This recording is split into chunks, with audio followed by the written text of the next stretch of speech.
Welcome to the very first episode of a new podcast celebrating Scottish culture and entertainment, which is here to sing the praises of books, films, comedy, music, theatre, exhibitions, telly, poetry and all that jazz. We'll give you the lowdown on what's coming up, what's happening now, what came before and what we love, which is to say that every week I'm here to give you a kick up the arts. I'm Nicola Meighan. I'm an arts writer and broadcaster. I've interviewed everyone from Dolly Parton and Patti Smith to Martha Reeves and Russell Crowe over the years. But mainly I'm obsessed with what's happening up here in Scotland from the grassroots up. Every week I'll have conversations with some of the brilliant folk responsible for keeping our cultural landscape thriving. And we're going to be getting together in some of the fab art spaces across the country. This is the very first one. The sun is shining. We're ensconced in the glorious Scottish Poetry Library just off the Royal Mile in Edinburgh. And I'm thrilled to be joined by two of our most vital and enlightening voices. I'll tell you a little bit about them, but I just want to say hello first. Hannah Lavery and Chitra Ramaswamy. How are you? Fine, hello. Hi, so happy to be here for the inaugural podcast. I know, right? I brought some biscuits. Yeah. We've got some coffee. The lovely Kevin Williamson from the Poetry Library has put some beanbags in here for soundproofing, which makes it very cosy, doesn't it? Yep, some studenty vibes. Yeah, no, it is exactly, which I'm loving. And I'm trying to keep all my coffee and water and everything away from my technical equipment so far. Hopefully that'll happen. But anyway, let me introduce you to Hannah and Chitra. Hannah's an award-winning poet and playwright whose debut collection, Blood, Salt, Spring, was a Poetry Society Book of the Year. Her second book, Unwritten Women, is a glorious rallying cry for us to see and hear the women in the tales we read and tell ourselves, and it's just been published. Hannah's also a current Edinburgh Macker, a former associate artist with the National Theatre of Scotland, and basically an all-round legend. Did I forget anything, Hannah? There's a lot you do every single day. That was great. Good grief. You just sit back and catch your breath. Don't work for a few moments. And I'll tell you about another absolute icon, Chitra Ramaswamy, author and journalist. Our first book, Expecting, The Inner Life of a Pregnancy, won the Saltire First Book of the Year award. Its follow-up, Homelands, The History of a Friendship, won the Saltire Non-Fiction Book of the Year. And Expecting was first published in 2016, but it has just been reissued, and we're celebrating that as well. I cannot believe it's 8 years old. They grow up so fast. I know, it's only 3 years younger than the baby that it's about. That's so crazy. You can do the maths and figure out how long it took me to write the book and get it published. But it was in your head a lot longer than that as well, wasn't it? Oh, It yes, longer than a pregnancy, let's say. Which is long. Which is way too very long. I've just realised that I've brought in some Tunnocks tea cakes and some tablet. And what it didn't occur to me was I should have maybe upped my game because we've got the Times, Scotland's restaurant critic, with us. I should have brought you something a bit more fancy, Chitra. No. I would definitely give a Tunnocks tea cake a 10 out of 10. Yeah, absolutely. You can't mess with that, can you? Can't go wrong. Yeah, exactly. I'm happy. Do you follow Chitra on Instagram? Because it makes me think that I've made all the wrong life choices, Hannah, because of her pictures of the lovely restaurants. I hardly ever even go out for my dinner. Well, I have to tell you, I've only just worked out how to use Instagram, so I hope I do follow you. I don't quite know how it works, if I'm honest. You do follow me. Do I? Oh, that's good. That's good. I sort of get lost in reels, so yeah, I will. I'm sure I would be jealous, but I do read your column. So I remember you reviewed my favourite restaurant in Dunbar, and I remember wanting to invite you to it, but I was a bit frightened because you didn't like it, but you did like it. That was great. Yeah, the Creel. Oh. It's so good. Yeah, it's my favourite. My favourite restaurant. I'm not surprised. So we watch Chitra's life and live vicariously through her restaurants. But also you can have a Tunnocks tea cake today, and we should speak about the books. That is what we're here for. And it's lovely we're in the Scottish Poetry Library, Hannah, for various reasons. But Unwritten Women is absolutely alive with poetry. It's just been published. And for the clarity of my accent, that's Unwritten Women in the singular. That's important, isn't it? Yeah.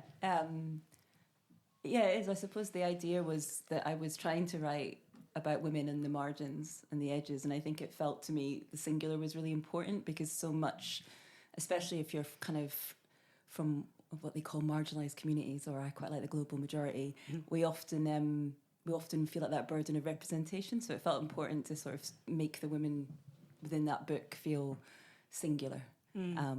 Yeah, so that's why it's Unwritten Women. But I often say Unwritten Women as well, so I have to say I made a mistake myself. Both absolutely apply completely. So some of the work and the ideas in the book first came to light at Pitlochry Festival Theatre. Was that maybe in 2021? You can maybe tell us about what...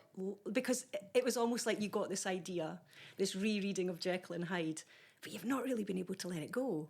Yeah, well, do you know, I can, when it goes back to the lockdown years, I can never remember which year it was, but it was, Pitlochry got in touch and asked me to do an adaptation of Jekyll and Hyde. So it's one of those books you think you know, and I was sure I'd read it, but then I read it again, and what surprised me was just how there wasn't really any women in it, and they were in the margins of the book, and so when I did the adaptation, I did it as I wrote the play as from the women's point of view, and the women that are not there, or I kind of invented some women. So those characters sort of stayed with me, and I felt I hadn't finished it yet. So I think when I was thinking about this collection, and I was also thinking about Edinburgh and writing about Edinburgh as being the Edinburgh Macker. So I wanted to return to that book really, because Edinburgh is so often described as the Jekyll and Hyde city, and even though it's set in London, we all know it's really about Edinburgh. So it felt the right thing to do. And then it was this idea about wanting to give life and give more life to these women that I'd started to sort of think about when I was doing that adaptation for Pitlochry. Back in the day, in the festival days, you're right, though, everything becomes a bit of a blur. Yeah, and it's that's really sort of hard. like, It feels was it like it was 20, 21, 22? Yeah, it feels like a decade, doesn't it? It's like those years were very very hard to still think about, really. Yeah. Well, no doubt come back to Edinburgh, but one of the things that Hannah's book references, Chitra, is a quote from Audre Lorde. It says, "If I didn't define myself for myself, I would be crunched into other people's fantasies for me and eaten alive." And there's something of that at the heart of Expecting as well. It's kind of you writing yourself and your experience into history because it wasn't there. These books didn't exist when you were coming up with the paragraphs and the words and the chapters that became Expecting. Yeah, absolutely. I love that Lord quote. It's so sort of visceral and bodyish. It is, isn't it? I know. Yeah, which is so the kind of book that I wanted to write and what I really imagined Expecting to be. I wanted it to be written in that really sort of voluptuous, lyrical, like a really pregnant voice. Yeah, quite. Which, of course, when you read back on it, because I've just done the reissue, you have to have that horror of reading my own book, which, could not possibly recommend to anyone. But that voice, that way of writing made me actually feel a little bit sick, a bit nauseated, right, in that sense of it's a lot. It's very... because it's very rich and it's very full, and actually I write in quite a different way now. I'm more interested in a more kind of spare and less metaphorical way of writing. But for this particular book, it seemed so important that the prose should do that. Anyway, that's just a total aside. But when I started working on Expecting, about 1 week after I gave birth to my first child. Which is just wild, by the way. Which is completely insane, isn't it? Now that I look back on it. Maybe that's actually the best time, because it is just such an unknown entity. Time doesn't really exist anyway. Nothing really exists in any way that you've known it before. It's true. Get out the laptop. Increasingly, I think, like looking back on that now, I think that the reason that I started writing so soon after he was born was a kind of desperation to retain this tiny shred of myself. So actually it wasn't this huge act of kind of, will or like a burst of creativity, or it was just a kind of, I will continue to be myself. It was a way of looking in the mirror and saying, you are still you, to continue to write. It's like sentences. That's what I produce. I produce sentences as well as babies. Yes. So I started working on this book, and at the time, you're right, there was no books like this really at all. Or if there were, they were very few and far between. Rachel Cusk had written a life's work and had been absolutely castigated for it. In other words, it was seen as a kind of slightly repellent thing for a woman to do, to talk about her own body, her pregnant body in that way. And I just thought that it was the most intellectually rich thing that had ever happened to me. Like, it wasn't just physically interesting. It was culturally interesting. It was philosophically interesting. And I thought, why should pregnancy and birth not be a subject worthy of that kind of inquiry?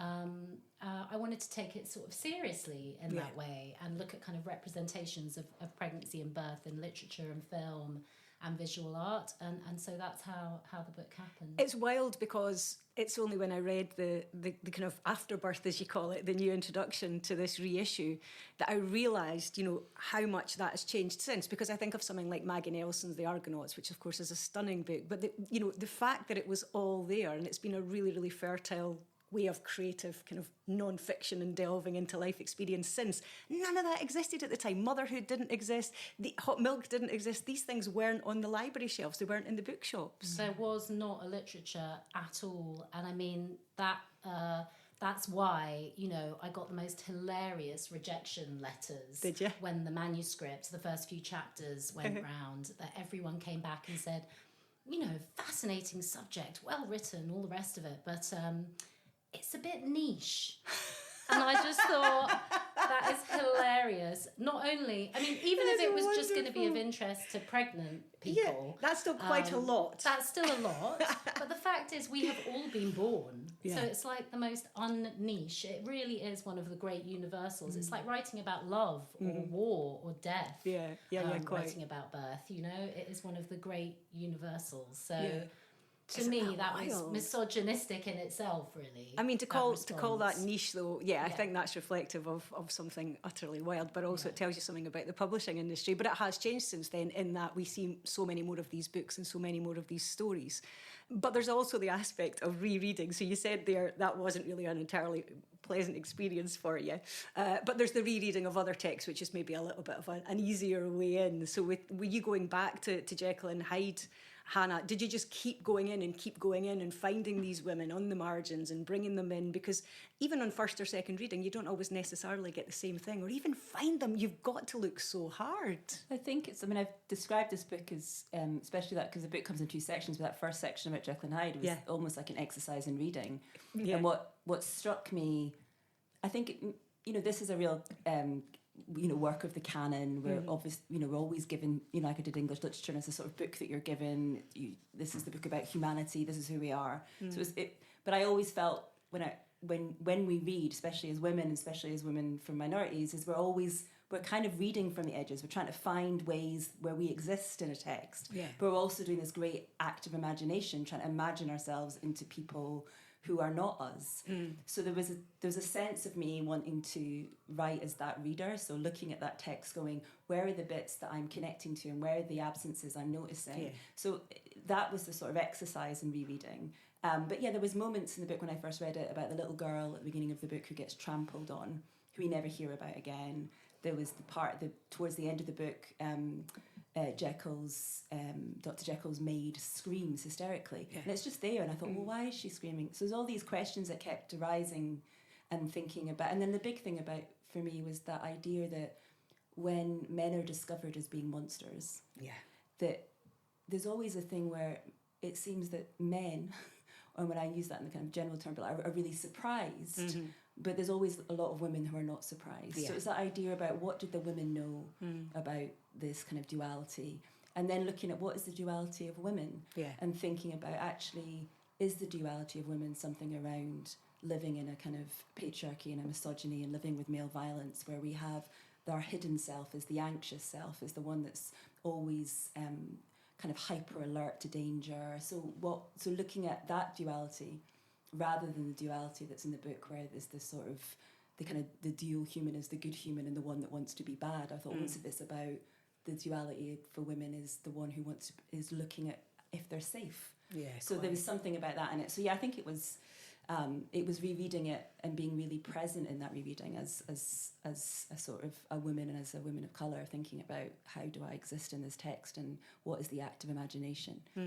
I love that way, and your book really, really makes me think of that when I read it, of which you sometimes forget if you're, we're all trapped behind our own gazes, aren't we? So I forget that I'm reading as a woman of colour or a daughter of immigrants, or, you're not conscious of that all the time. But of course, all of those kind of canonical texts that we read when we did literature at school. Like, you know, Dickens is such a sort of good example for me of how I was kind of searching for the closest thing to myself, which often was so far removed. I mean, I think it's a lot of the reason why I was so obsessed with Anne of Green Gables. Oh my God, so was I. Yeah. There you go. Can we just turn this into a podcast about Anne of Green I Gables? literally wrote a poem about it in my last collection of I Anne of Green know. Gables. Yeah. I was going to say it goes I further. love that poem so much. And there's something about Anne that she's, you know, she is an outsider, and she was as close as I could get in a way. Absolutely. Yeah. Yeah, and I think, there's definitely, and I think again that's probably why it's called The Unwritten Women rather than Women, because it's that thing about, you know, finding, I suppose find the unique kind of reader and absolutely. Yeah. You've got a heading in your response to Alistair Gray's Poor Things, Chitra, Rich Things. There was an excerpt in the Toka journal, which is actually called The Art of Rereading, and it's about the way in which, again, you're responding to a canonical text. So obviously, you know, Hannah's very much kind of delving in and going, where are these women? Who is this woman? Why is she screaming? What happened to that child? A kind of an afterthought otherwise, but it's also about the way in which, when you reread it, can have an impact on your impression of it and how it resonates as well. So something like Poor Things completely changed for you over the decades, didn't it? Absolutely, and I think that's one of the most interesting things about a book is that all the kind of future rereadings of that book kind of exist within the pages, but you can't access them until you come back again and again. And it's such an interesting experience to go back and reread a book that's had a huge influence on you. I'm thinking, I've been doing a piece for The Guardian today about Hanif Qureshi, and I was thinking about The Buddha of Suburbia, which was such a massive, like, life-changing book for me. No doubt for Hannah as well. Yeah, you're nodding away. For us, that book was like just a lone kind of, just a lone wolf, you know? And Poor Things as well. Like, I remember studying that, and at the time, you know, I was so much more in my kind of consciousness as a woman and sort of obsessed with kind of feminism. And so I really saw that book as extremely problematic, actually, in terms of feminism.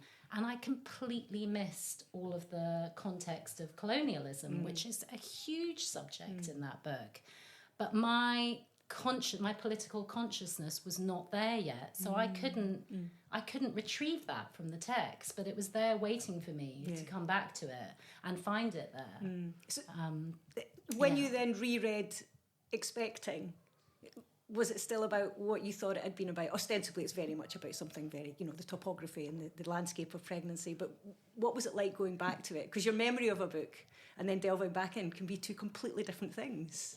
Yeah, I found it very, very touching, actually. There's a moment in the penultimate chapter, I think, where the only time in the book where my son, as he was at the age that I was writing, so he must have been about 2, suddenly appears in the book when I'm very heavily pregnant in month 8. And he's running fire engines up and down the arms of the sofa and throwing all the cushions to the floor. And it was around that time that I was writing this book, that I was finishing it, that I was beginning to think he might be autistic. And so there's no suggestion of that anywhere in the book at all. But again, it's like a kind of hidden code that only I can decipher. And it's only meaningful to me, really. But it was there in those things that he was doing. And he's still obsessed with fire engines now, and he's 11. And so I found that very, very touching to kind of return to the book.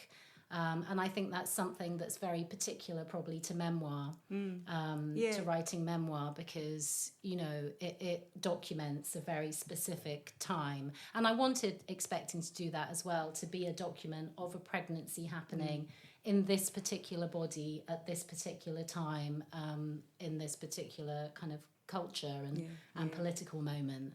That all sounds kind of a bit po-faced, but I also wanted it, you know, it's interesting looking back on it. I wasn't writing in such a kind of time of identity politics in a way. So I was so resistant to at any point turning it into like a race book or a queer book or a, you know, this is a pregnancy of, an Indian daughter of immigrants who's in a relationship with a woman but used to go out with men, or it's just like, I'm not doing it, I'm not doing it, I'm not doing it, I'm not doing it.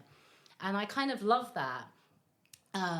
That I just thought, I just want to hit the ground running and write this book like anyone else would write it. That mattered to me enormously. But times have changed in a way, and so when I rewrote when I wrote a new introduction to the reissue, I kind of nailed my colours to the mast a little bit and said a bit more about the kind of identity stuff, which I feel breathes between the lines but isn't explicit.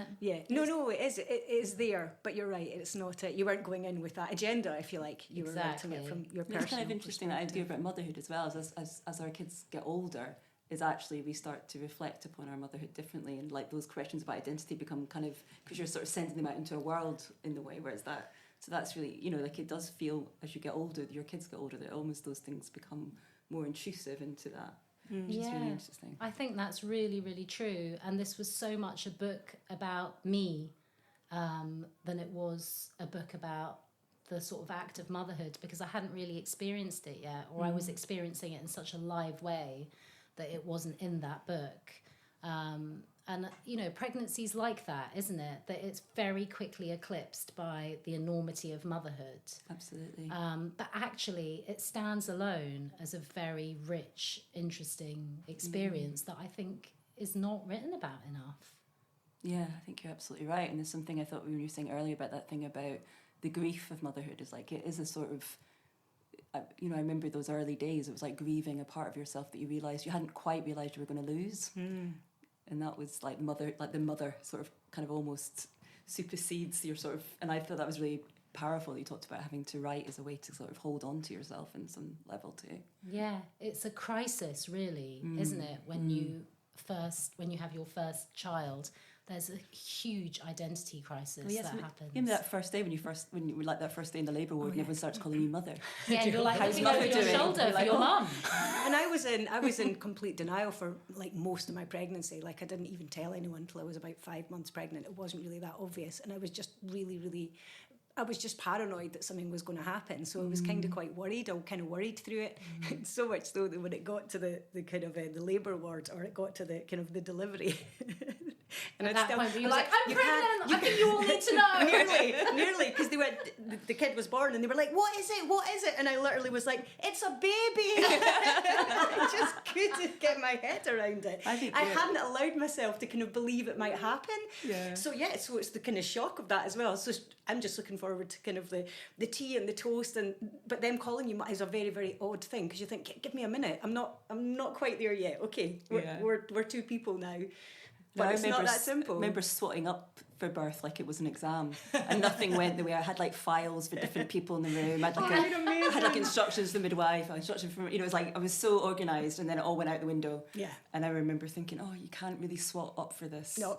Not with you. It's true. It's like it's such a brilliant pregnancy in that way is such a brilliant sort of precursor of just the complete loss of control of parenthood, because you can't control anything that's happening in a pregnancy, nor can you really control anything that happens in a birth. And then motherhood is this massive uncontrollable force as well. Quite. And ongoing. And it never ends. Yeah. I didn't put that in the book because you don't want to frighten people. Yeah, exactly. That's just the truth of it. But yeah, going back and rereading, it must be lovely in another way to have had those experiences and documented them. It goes from being very abstract to very visceral as we kind of travel through the chapters. But you've also revisited your work a bit in this book, Hannah. Now, obviously, we mentioned Pitlochry Festival Theatre and the fact that there was this kind of female-led Jekyll and Hyde, and you revisit this in the book. But there's also Edinburgh is a Story. So I think I first saw you performing this. This was part of Edinburgh International Festival again. That's a few years ago. Yeah, it was. And it's back. Yes. So I've kind of, and it's a kind of rewrite of sorts. I rewrote, because I was there to perform that at Murrayfield. So there was no pressure at Murrayfield. And it was very exciting being a poet, that. Yeah, but just where Taylor Swift. I know. Well, the funny thing is, you blazed a trail. Yeah, well, I did that gig, and then it was thousands of people and stuff, and then I did a gig a week later where there was 10 people in the audience. I remember going, "This is really good for my ego." There'll always be thousands of people. I know, but no, I mean, obviously with that poem, it was very like a public fate, you know, so I had to be kind of careful about the language and things like that. Whereas when I was rewriting it, I was able to be probably a lot more in my Edinburgh voice in terms of some of the imagery I used, and sort of extended some of those ideas. So yeah, it was lovely to return to that and sort of, because really Edinburgh is sort of the set, and that poem is really, it kind of speaks to both sections of the book, so it felt like the right thing to sort of go back to that poem. And the thing is, Edinburgh is just such a complex character, right? And that's completely reflected in both parts of your book. Yeah, I Hannah. think it's also a city that sort of suffers from that sort of Disneyfication, I think, as people now call it. And so I think when you're growing up in Edinburgh and you've got, you know, I've got kind of long, you know, as a mixed race person, I've got actually a very long Scottish Edinburgh family as well that have been here for hundreds and hundreds of years. So there's this sense of, but also that family being very working class, and so they started at the Canongate and then got kind of, when everyone kind of cleared that, and they went off to kind of Drylow and Muirhouse and stuff. So there's that idea that you're sort of wanting to talk about in Edinburgh that not necessarily is the one that sort of tourists know, or actually even other people of Scotland know, because even if you go to the West Coast, everyone thinks Edinburgh's all very fancy, and it's not quite the Edinburgh that a lot of us grew up in. So there was a sense of wanting to reclaim a little bit of that Edinburgh, and the sort of duality of it, and the contradictions and the layers of it. And also, again, that's where you find these voices that are unheard and these stories that are untouched. Absolutely. Or else they've been written in one way. And, you know, it's a conversation, I guess, as well, isn't it, with these more kind of canonical readings of a city or of a text. Yeah, and I think, there was a definite sense of wanting to sort of kind of write in people that are important. Like, there's a poem about the Young Fathers. There's, I've got Jackie Kay in there. I know she grew up in Glasgow, but she was born in Edinburgh, and we'll hold on to her as in Edinburgh. But yeah, and there was a sense of wanting to sort of Alberta Whittle as well. Alberta Whittle's in it, and then like things like I did the Black History Walk, so there was sort of elements of those stories that I was or experiences of that Edinburgh that I kind of purposely wrote into the second half of the collection, carrying on that idea of unwritten and what we get, the stories that are given, that become part of the canon, or that we put prominence on, or we value, and the ones that we don't. The Edinburgh of expecting is also quite wonderful and quite vivid. In one way, it's a map and a topography and a landscape of you and your pregnancy, Chitra, inside and out. But I almost feel like there's like another map on top of that, which is Edinburgh, from kind of Leith to the Hermitage. And it is an Edinburgh book in many ways. Yeah, it is. And I wanted it to read like a piece of nature writing in a way. And nature writing in terms of very situated in a place. So that's definitely Edinburgh, also London, Glasgow, and the islands as well. There's a chapter that's set in kind of Mull and Iona. And I just had this kind of thought. It was really inspired by Nan Shepherd, actually. This was kind of pre-Nan Shepherd on the Fivers and everything. So, this is such a groundbreaking book. This is why we had to talk about it, right? This was before Nan Shepherd even wrote The Living Mountain. Hannah Lavery blazed the trail for Taylor Swift at Murrayfield, okay? And we wouldn't have Nan Shepherd on Fivers, and we wouldn't have the Argonauts. I'm putting it out there. It wasn't for expecting. Well, that's it. And this may be quite a delusional podcast. Just would like to warn you. But I thought the sort of metaphorical landscape of The Living Mountain, this idea of the Cairngorms as being a kind of space that you go to spend time in, and it's not about the ascent of the mountain, it's about a kind of, circling it barefoot, bouncing around on the heather kind of thing. I thought, how about if I treat my pregnancy that way and almost try and meander through it as a piece of extended nature writing? So that meant that place became extremely important, actually. But I love that. And The Living Mountain is a book, actually, that I've probably reread about 10 or 15 times. I'm just absolutely obsessed with that book. It's almost become a victim of its own popularity, that it's become a slightly cliched thing now to say that, you know, you're a writer who's influenced by The Living Mountain. Nevertheless, it is such an extraordinary work of art. It's absolutely, and you're so right. I think now it's one of these books that maybe people have and they haven't read, but you should have it, or it should be on your shelf. And it's like, pick it up. It's amazing. Another one of the kind of echoes between both of your books, or another voice who you both reference, and speaking of that sort of writing, is Rebecca Solnit. Now, I have to ask you, you met her. Oh. What was she like, Chitra? Did you meet her, Hannah? I haven't met her. Oh, she I want to hear about is this. astonishing. I've interviewed her. Honestly just got a shiver even thinking about I that. know. She is like hands down And she adores one of you, the by the way. greatest people in the world. I interviewed her actually many years ago as a journalist. Yeah, for The Far Away Nearby, which is an amazing book. And then I chaired her in Edinburgh a few years ago, and she was magnificent. And I was so happy when I read your book to see Rebecca Solnit pop up there, because she always pops up in my work as well. And there are just writers like that. She's in Rich Things as well, actually, where she writes this amazing essay about her writing desk. I don't know if you guys have read this one.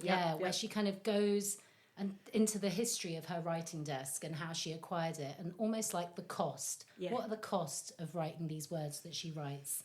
And it goes into an essay about violence against women.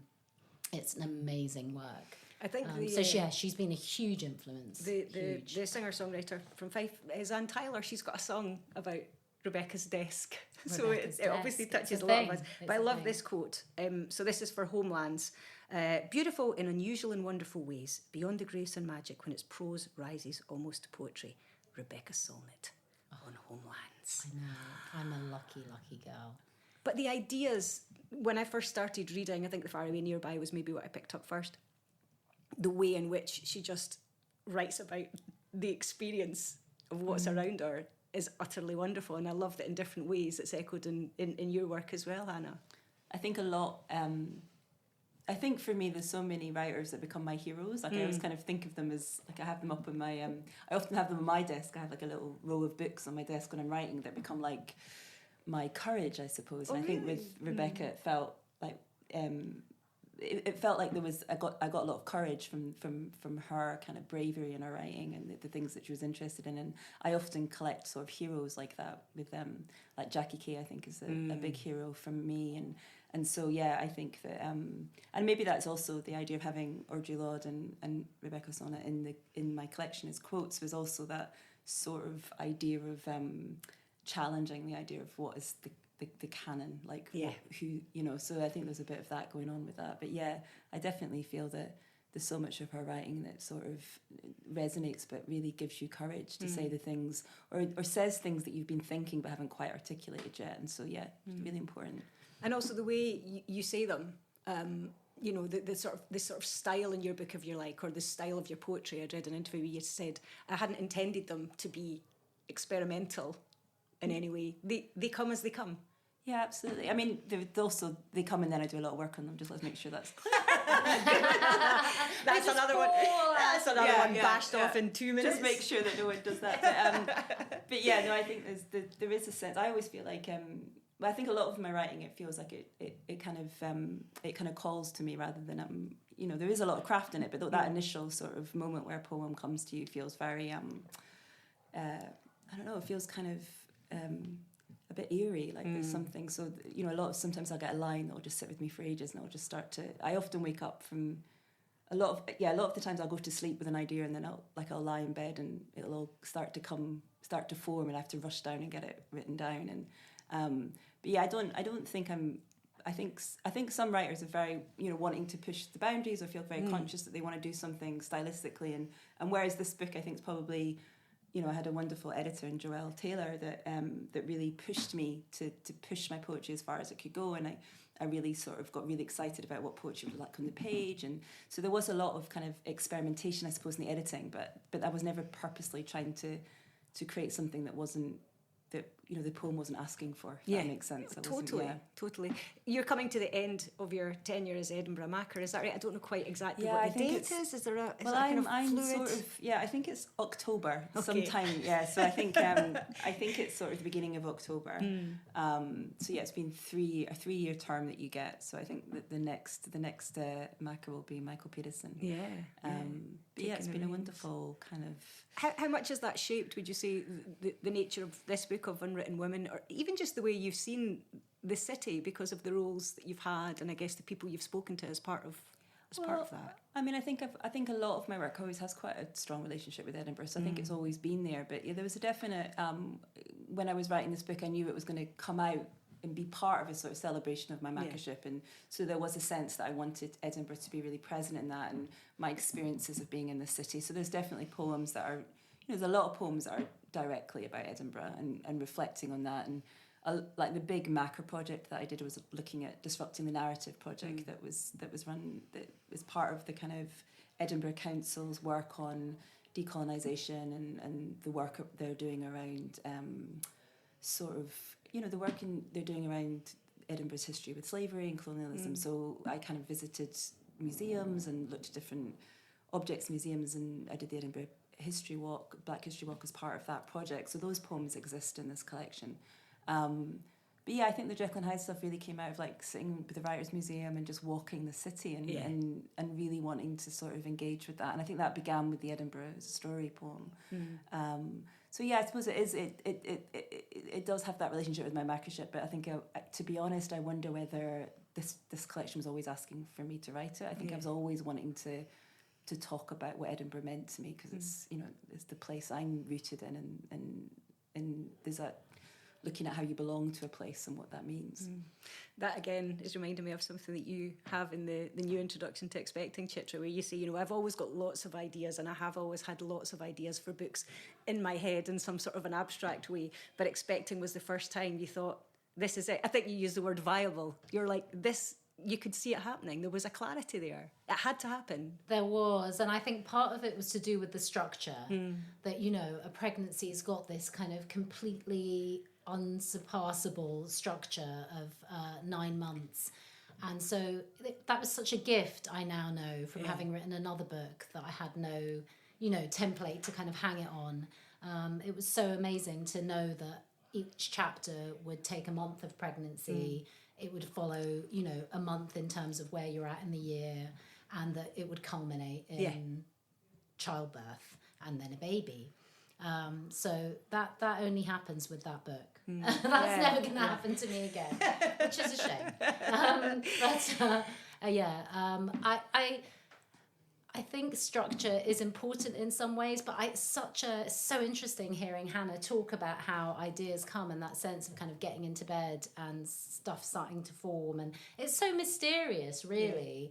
And I think it's always the point at which writers become inarticulate is when we're asked to describe how we get our ideas or how things emerge, because it is such a kind of, it's actually quite a subconscious experience. Totally. And there's a moment in the writing process for me, it probably happens, about halfway through, where you go into this amazing flow state and you're not really aware of yourself as the writer of this book. It's just coming quite freely.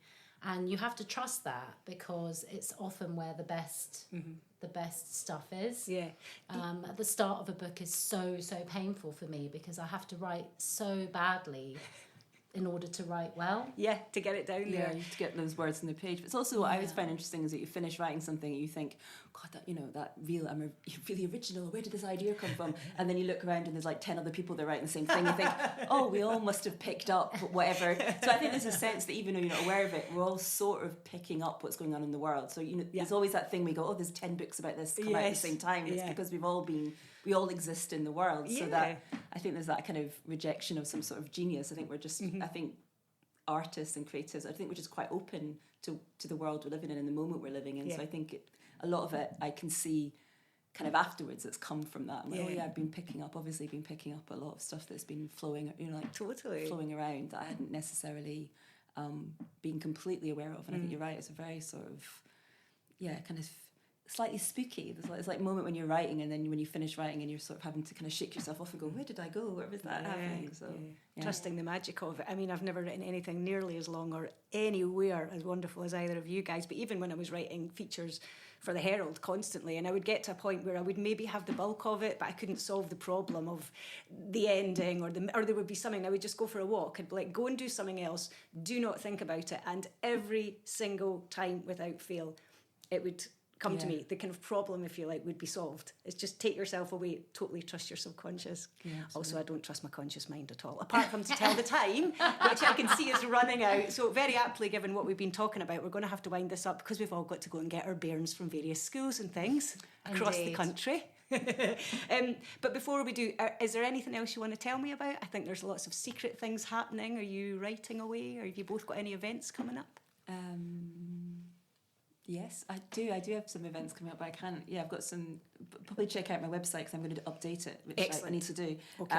Yes, I've got some, but mostly I'm working on a couple of plays at the moment, so I'm kind of more really theatre, exciting, but not yet to be spoken about in public. That's a whole other podcast. We need to talk about your plays another time. Hopefully, if you'll come back. What about you, Chitra? You were saying you're writing something for The Guardian today. Yes, that's a TV review. So that's another of my extremely lovely jobs as a TV critic for The Guardian. Critic, I TV know, critic. telly and food. It's perfect. The passions. The big thing that I'm doing at the moment is I'm on the judging panel of the Baillie Gifford Prize for Non-Fiction. So I've been doing just the most enormous amount of reading, and now I'm rereading our long list. So that's been a huge thing this year. It's one of the biggest sort of professional commitments I've ever taken on. Wow. I've pretty much finished my third book. Oh, really? Yeah. Wow. And speaking of formal experimentation, it is the most sort of formally out there thing that I've ever done. It's actually come quite... the Rich Things Commission from the Alistair Gray archive has been a bit of a springboard. Wow, okay. It's quite a curious work, but I don't want to say too much more about it, but that is very exciting. It is You've already exciting. told me as much as I just want to know there's another book, which there is, and that sounds absolutely awesome. I saw you reading from Rich Things at the Alistair Gray big ceremony, the event, the Grey Day a couple of years back. back. And hopefully, actually, Rich Things will be published as well. Yeah. Alistair Gray archivers and Saoirse Dallas, who's the curator there, is working diligently on that. So it would be amazing if it was just published as a kind of one-off. Probably limited edition pamphlet, really, of micro essays. Yeah. Superb. And in the meantime, if you can get Tolka Journal, there's a little bit in there. Expecting the Inner Life of a Pregnancy by Chitra Ramaswamy is out now, as is Unwritten. Look at me holding it up, by the way, like nobody's watching us. Unwritten Women. Thank you. Jackie Kay, you mentioned her. There we are. Tender and fierce. Hers is a voice to reckon with. That's so lovely, Hannah. She's absolutely right as well. Right, let's go and get the bairns. We can have another biscuit. Thank you so much, both of you, for coming on my first podcast. And huge thanks to the Scottish Poetry Library. They've got a fab podcast as well, incidentally, which you should listen to as well. Bye for now. Thank you, Nicola. Thank you. Thank you.